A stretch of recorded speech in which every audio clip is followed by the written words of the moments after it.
Hello guys, magandang hapon. So for today's video guys, may gawa tayo.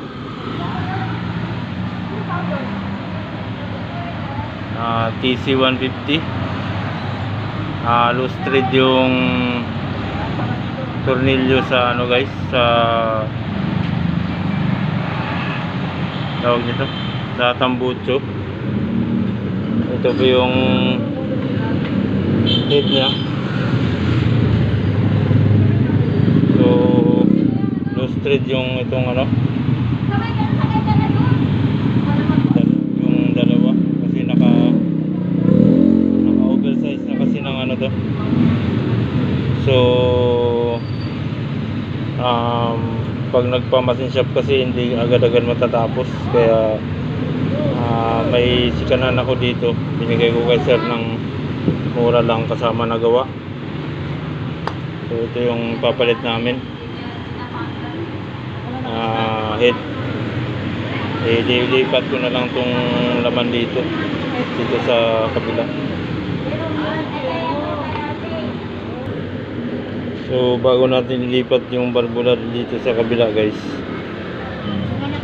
i-grind na rin natin kasi madumi na, carbon na yung ano. I-grind natin para lumapat siya dito sa bagong ano, bagong block, bagong head.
grind na natin yung ano guys.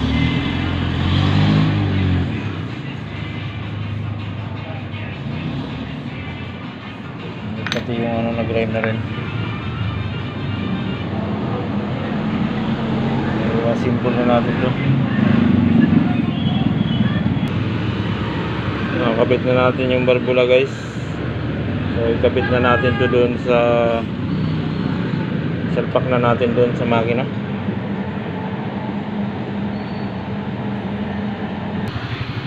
Okay guys, okay na. Ikabit na natin yung head. Yung double nut na natin para hindi maano. Ito yung luma niya. Yung luma niya. Maraming salamat guys. God bless po. Bye bye.